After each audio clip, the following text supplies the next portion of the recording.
Hello friends, आज हम education regulation के बारे में पढ़ेंगे जो कि एक्ट 1948 के अंदर आता है। इसमें हम सबसे पहले देखते हैं कि the pharmacy council of India has एब lot downs minimum standard of the education required for qualification as a pharmacist.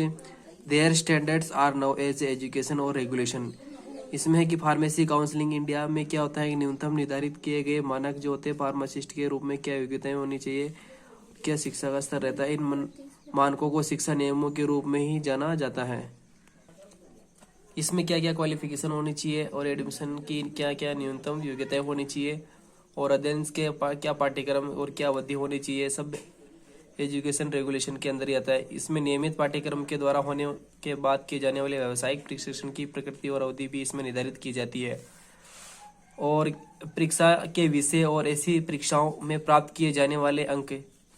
और इसमें आते हैं equipment and facilities to the provide for the standard by the instance runnings approval cares of the study, यानी कि अनुमोदित अध्ययन पाठ्यक्रम चलाने वाले संख्या के द्वारा छात्र को उपलब्ध कराए जाने वाले उपकरण की एवं सुविधाएं उसमें क्या क्या है, ये भी इसमें आते हैं एजुकेशन और रेगुलेशन के अंदर। व्यवहारिक प्रशिक्षण देने वाली संख्या द्वारा पूरी की जाने वाली शर्तें कौन कौन सी हैं, ये सभी भी इसी के अंदर आती है।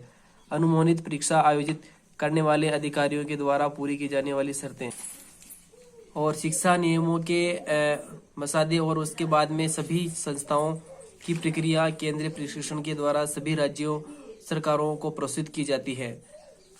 केंद्रीय परिषद शिक्षा नियमों की प्रतियां अनुमोदित के लिए केंद्र सरकार को प्रस्तुत करने से पहले राज्य सरकार की टिप्पणियां और विचार करेंगे, ये भी सब इसी के अंदर आता है। The comment of the state of government shall be received with their 3 months from the filing that the copies of education regulations and text into the considers कि राज्य सरकार की टिप्पणियों की शिक्षा नियमों की प्राप्त लिपियों को प्राप्त करने और विचार करने के 3 महीने के भीतर प्राप्त की जाएगी।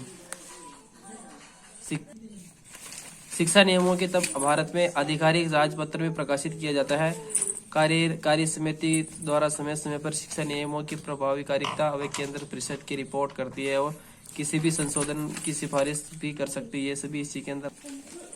स्वास्थ्य और परिवार कल्याण की महत्वाकांक्षा के द्वारा अनुमोदित पहला जो ER 11 जुलाई 1953 को और दूसरा ER एजुकेशन रेगुलेशन 1972 को और तीसरा जो 1981 को और चौथा 1997 में अनुमोदित किया गया था। अगर वीडियो पसंद आए तो लाइक कमेंट शेयर जरूर करें।